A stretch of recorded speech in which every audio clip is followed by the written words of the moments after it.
संतोष देशमुख हत्या प्रकरणाची 15वी सुनावणी आज बीडच्या विशेष मकोका न्यायालयामध्ये पार पडली आणि याच सुनावणीच्या दरम्यान जे विशेष सरकारी वकील आहेत बाळासाहेब कुल हे प्रत्यक्षात न्यायालयामध्ये हजर होते. तर दुसरीकडे पाहायला गेलं तर सरकारी वकील उज्ज्वल निकम हे व्हिडिओ कॉन्फरन्सिंगद्वारे न्यायालयामध्ये हजर होते. तर आरोपीच्याकडून देखील जे वकील होते ते वकील देखील न्यायालयामध्ये हजर होते. सर्वच आरोपींचे वकील हे प्रत्यक्षात न्यायालयामध्ये हजर होते. आज विशेषतः पाहायला गेलं तर मकोका न्यायालयामध्ये संतोष देशमुख हत्या प्रकरणाची 15वी सुनावणी पार पडली. या सुनावणी दरम्यान या सुनावणीमध्ये आज प्रकरण चार्ज फ्रेम होईल असं गत वेळेच्या तारखेच्या वेळेस वकिलांकडून सांगण्यात आलं होतं. मात्र तसं घडलं नाही. मात्र तो युक्तिवाद झाला न्यायालयामध्ये. जवळपास पहिल्या सत्रामध्ये 2.5 तास युक्तिवाद चालला, जे की सरकारी वकील उज्ज्वल निकम व्हिडिओ कॉन्फरन्सिंगद्वारे हजर होते. तर दुसरीकडे पाहायला गेलं तर आरोपींचे वकील जे आहेत संपूर्ण ते प्रत्यक्षात न्यायालयामध्ये हजर होते. मात्र संपूर्ण प्रक्रियेच्या दरम्यान उज्ज्वल निकम त्याचबरोबर आरोपींचे वकील यांचा युक्तिवाद पाहायला मिळाला आणि याच युक्तिवादामध्ये खळबळजनक दावे जे आहेत ते सरकारी वकील उज्ज्वल निकम यांच्याकडनं करण्यात आले. तर संतोष देशमुख हत्या प्रकरणामधील डिजिटल एव्हिडन्स अद्यापपर्यंत आमच्यापर्यंत आलेच नाही असा देखील दावा आरोपीच्या पक्षाकडनं करण्यात आलेला आहे.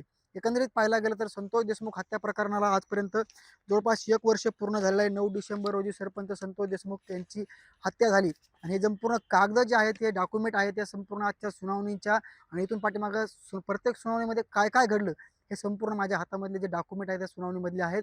युक्तिवाद कशा पद्धतीने झाला, सरकारी पक्षाकडनं काय सांगण्यात आलं, आरोपींच्या पक्षाकडनं काय सांगण्यात आलं, संपूर्ण युक्तिवाद माझ्यासोबत आहे. नमस्कार, मी योगेश काशीद आणि आपण बघताय मुंबई तक. आज प्रत्यक्षात मी तुम्हाला आजच्या सुनावणीमध्ये काय घडलं, सुनावणीमध्ये नेमकं सरकारी पक्षाकडनं काय मांडण्यात आलं, आरोपीच्या पक्षाकडनं काय मांडण्यात आलं हे सांगणार आहे. आज 15वी सुनावणी पार पडली आणि या सुनावणी दरम्यान सरकारी वकील उज्ज्वल निकम यांनी ज्या वेळेस या ठिकाणी व्हिडिओ कॉन्फरन्सिंगद्वारे हजेरी लावली, त्याच वेळेस या संतोष देशमुख हत्या प्रकरणातील सर्व आरोपींची देखील व्हिडिओ कॉन्फरन्सिंगद्वारे जे आहे ते हजेरी लावण्यात आली. मी वाल्मिक कराड असेल, सुदर्शन गुले असेल, प्रतीक गुले असेल, जयराम चाटे असेल, महेश केदार असेल किंवा इतर विष्णू चाटे असतील, या संपूर्ण आरोपींची व्हिडिओ कॉन्फरन्सिंगद्वारे हजेरी लावण्यात आली. युक्तिवादाला ज्यावेळेस सुरुवात झाली त्यावेळेस आरोपीचे वकील आणि सरकारी पक्षाचा युक्तिवाद. मात्र प्रत्यक्षात युक्तिवादामध्ये नेमकी काय घडलं हेच मी तुम्हाला या व्हिडिओच्या माध्यमातून सांगणार आहे. विशेषतः पाहायला गेलं तर या व्हिडिओमध्ये नेमकी काय घडलं, नेमकी या संपूर्ण सुनावणीमध्ये काय घडलं हे देखील सांगण्याचा प्रयत्न करणार आहे. एकंदरीत पाहायला गेलं तर यावेळेस स्पष्टपणे सरकारी पक्षाकडनं सांगण्यात आलं की या प्रकरणामध्ये आजची आज चार्ज फ्रेम करा. जे दोषमुक्तीचे अर्ज करण्यात आले होते ते दोषमुक्तीचे अर्ज देखील फेटाळण्यात आलेले आहेत. त्याचबरोबर दोष सिद्ध देखील झालेला आहे. म्हणजे ज्यावेळेस आमचा ह्या प्रकरणामध्ये काही दोषच नाही किंवा आम्ही या प्रकरणामध्ये नाहीत असा डिस्चार्ज ॲप्लिकेशन जे आहे ते आरोपींच्या पक्षाकडनं करण्यात आलेलं होतं आणि ते अगोदरच फेटाळण्यात आलेलं आहे. संपूर्ण आरोपींनी दोषमुक्तीचा अर्ज केलेला होता आणि तो अर्ज न्यायालयाकडनं फेटाळण्यात आला होता. मात्र या सुनावणीमध्ये काय म्हटलेलं आहे हे देखील आपल्याला पाहावं लागणार आहे. विशेषतः पाहायला गेलं तर आम्हाला वेळ द्यावा, चार्ज फ्रेम करू नये. म्हणजे आरोपीच्या पक्षाचं म्हणणं आहे की आम्हाला आणखी काही कालावधीसाठी वेळ द्या असं आरोपींच्या वकिलाकडनं सांगण्यात आलेलं आहे. तर आमचे हायकोर्टात देखील काही अर्ज पेंडिंग आहेत असं कोणाचं म्हणणं आहे, आरोपींच्या पक्षाचं म्हणणं आहे. कोर्टाची ऑर्डर आहे का असं कोण म्हणतंय, कोर्ट म्हणतंय आरोपींच्या वकिलांना. एकंदरीत पाहायला गेलं तर हे लोक कोर्टाच्या आणि जनतेच्या डोळ्यात धूळफेक करण्याचं काम करतात असं सरकारी पक्षाचं म्हणजे उज्ज्वल निकम यांचं म्हणणं आहे. तर एकंदरीत पाहायला गेलं तर आपण खाली बघूया. सरकारी पक्ष हसण्यासारखं म्हणजे सरकारी पक्ष हसण्यासारखं बोलत आहे असं आरोपीच्या पक्षाचं म्हणणं आहे. तर त्यामध्ये खाली आपल्याला पाहावं लागेल की लॅपटॉपमधील ऑडिओ क्लिप आणि व्हिडिओ हे नव्याने तेच पुरावे आहेत. मात्र आम्हाला कॉपी मिळालेले नाहीत. म्हणजे आरोपीच्या पक्षाचं सुरुवातीपासून असं म्हणणं आहे की या प्रकरणामध्ये जे आम्हाला डिजिटल एव्हिडन्स हवे आहेत, जे डिजिटल पुरावे हवे आहेत, जो पेन ड्राईव्ह सादर केलेला आहे तो आम्हाला मिळालेला नाही, तो आम्हाला मिळावा. नंतरच हे प्रकरण प्रत्यक्षात चार्ज फ्रेम करण्यात यावं. आता खाली दुसरीकडे पाहिल्यांदा गेलं तर आपण बघूया, चार्ज फ्रेम करावं, साक्षीदार फोडण्याची दाट शक्यता वर्तवली जात आहे. हे धक्कादायक युक्तिवाद म्हणावा लागेल, जे की सरकारी वकील उज्ज्वल निकम यांचा आहे. त्यांचं म्हणणं असं आहे की प्रकरणाला आता 1 वर्ष पूर्ण झालेलं आहे. या प्रकरणातील साक्षीदार फोडण्याचं काम केलं जात आहे अशी दाट शक्यता कुणी वर्तवली, तर सरकारी वकील उज्ज्वल निकम यांनी वर्तवलेली आहे.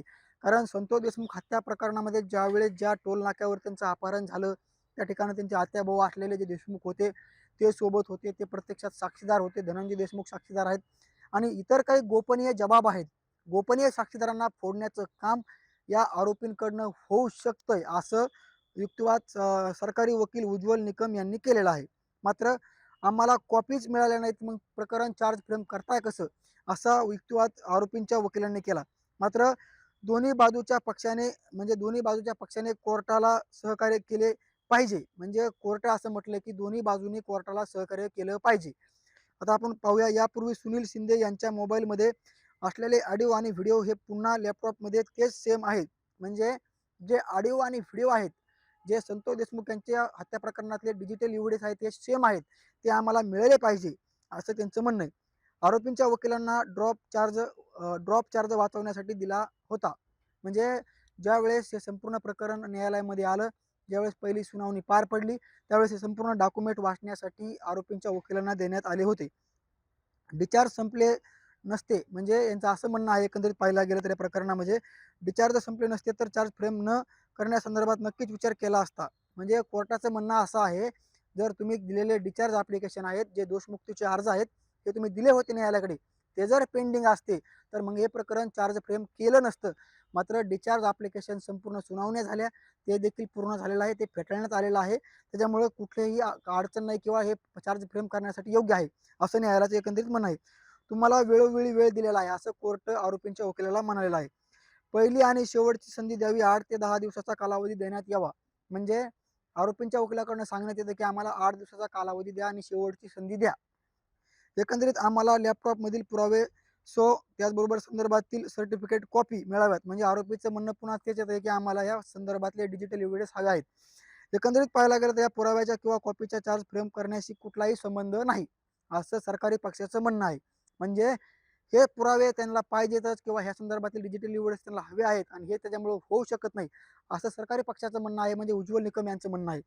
एकंदरीत पाहायला गेलं तर कॉपी त्यांनी कोर्टात पण दिली नाही. म्हणजे ज्या वेळेस प्रकरण हे चार्ज फ्रेम करायचं आहे, ज्या संदर्भातल्या कॉपी आहेत, ज्या डिजिटल एव्हिडन्स आहेत, त्या कोर्टाकडे न देता फॉरेन्सिक लॅबला पाठवण्यात आलेल्या आहेत. म्हणजे अद्यापपर्यंत कोर्टाकडेच या कॉपी आल्या नाहीत किंवा हे डिजिटल एव्हिडन्स आलेले नाहीत. मग तुम्ही फॉरेन्सिक लॅबला दिले नाहीत, मग तुम्ही चार्ज फ्रेम करताय कसं, असं आरोपींच्या वकिलाचं म्हणणं आहे. आम्हाला ती कॉपी पाहू द्या, लगेच चार्ज फ्रेम करावं. म्हणजे डिजिटल एव्हिडन्स त्याचबरोबर काही डॉक्युमेंट्स आम्हाला पाहू द्या आणि लगेच प्रकरण चार्ज फ्रेम करा, आमची कुठलीही हरकत नसणार आहे, असं आरोपींच्या पक्षाचं म्हणणं आहे. तर कॉपी नसेल तर युक्तिवादावर परिणाम होईल, चार्ज फ्रेम करू नये, असं आरोपींच्या वकिलांचं म्हणणं आहे. त्याचबरोबर नवीन पुरावा आहे, त्याचा चार्जशीट मध्ये उल्लेख नाही, आरोपींच्या पक्षाचं म्हणणं आहे. लॅपटॉप फॉरेन्सिककडे आहे, ज्यावेळी मिळेल त्यावेळी तात्काळ सबमिट करून सरकारी वकील, म्हणजे ज्या वेळेस हे संपूर्ण डॉक्युमेंट आम्हाला कोर्टामध्ये सादर करू त्यावेळेस तुम्हाला लगेच देऊ.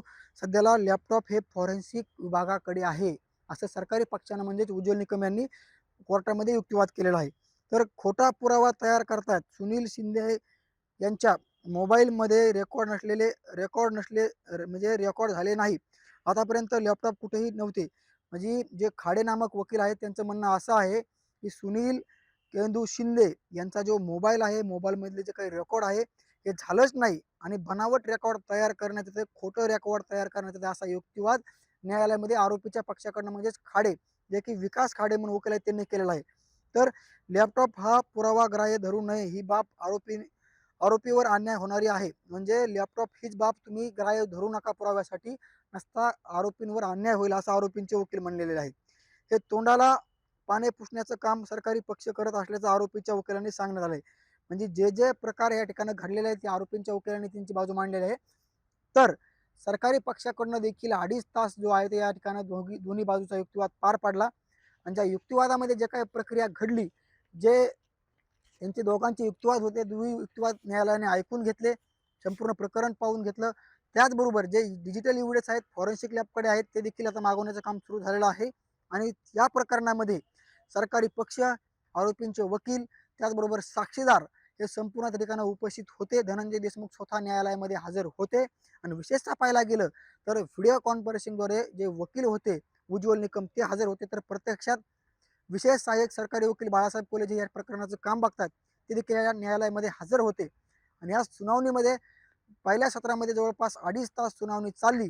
दुसऱ्या सत्रामध्ये जे दुपारच्या वेळेमध्ये या प्रकरणाची तारीख जी आहे ते 19 तारीख देण्यात आली, म्हणजे 19 डिसेंबर तारीख देण्यात आली नाही. या 19 डिसेंबर रोजी प्रकरणावरती चार्ज फ्रेम निश्चित होणार असल्याची माहिती स्वतः विशेष सरकारी वकील बाळासाहेब कोल्हे यांनी माध्यमांसमोर बोलताना दिलेली आहे. मात्र ज्या संतोष देशमुख यांना निर्घृणपणे मारण्यात आलं, त्यांची हत्या झाली, ती हत्या कशा पद्धतीने झाली, फोटो समोर आले, संपूर्ण बघितलं. मात्र आज 1 वर्ष उलटलं आहे, तरी हे प्रकरण अद्यापर्यंत चार्ज फ्रेम झालेलं नाही. सरकारी पक्षाकडनं सांगण्यात येत आहे की आम्हाला हे लोक सहकार्य करत नाहीत, जाणून बुजून काहीतरी अडथळा आणण्याचा प्रयत्न करत आहेत, जाणून बुजून वेगवेगळ्या माध्यमातून, वेगवेगळ्या ह्याच्यातून, स्तरातून दबाव आणण्याचा प्रयत्न होतोय, किंवा आरोपींचे जरी डिस्चार्ज ॲप्लिकेशन दाखल करायचे असले तरी वेगवेगळ्या तारखेला केले जातात. जाणून बुजून ही संपूर्ण वेळ काढूपणा केला जातोय, असं सरकारी पक्षाचं म्हणणं आहे, म्हणजे उज्ज्वल निकम यांचं म्हणणं आहे. तर संपूर्ण बाजू दोन्ही बी ऐकून घेत दोनही पक्षानं, दोनही बाजूंच्या लोकांनी आम्हाला सहकार्य करावं असं कोर्टाने म्हटलेलं आहे. आणि 2.5 तासाच्या सुनावणीनंतर दुसऱ्या सत्रामध्ये न्यायालयाने 19 डिसेंबर तारीख दिलेली आहे. आणि 19 डिसेंबर रोजी जो म्हणजे आदेश येईल, न्यायालयाचं जे म्हणणं येईल ते चार्ज फ्रेम असेल, असं विशेष सरकारी वकील बाळासाहेब कोल्हे यांनी म्हटलेलं आहे.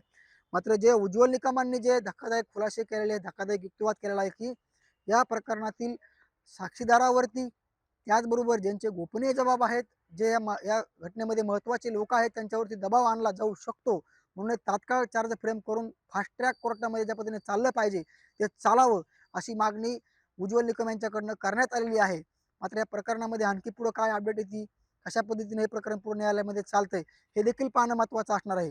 मात्र उज्ज्वल निकमांचे जे 2 महत्त्वाचे गोष्टी होत्या, जे की एक साक्षीदारांवरती दबाव आणला जातोय, किंवा हे लोक न्यायालयाच्या आणि जनतेच्या डोळ्यामध्ये धूळफेक करण्याचं काम करतात, हे 2 वाक्य, हे 2 युक्तिवाद एक महत्त्वाचे आहेत. नक्कीच आणखी आता 19 तारखेला काय घडतंय हे देखील वेळोवेळी अपडेट देण्याचं आम्ही तुम्हाला काम करू. तुर्तास मुंबई तकसाठी योगेश काशीद, बीड.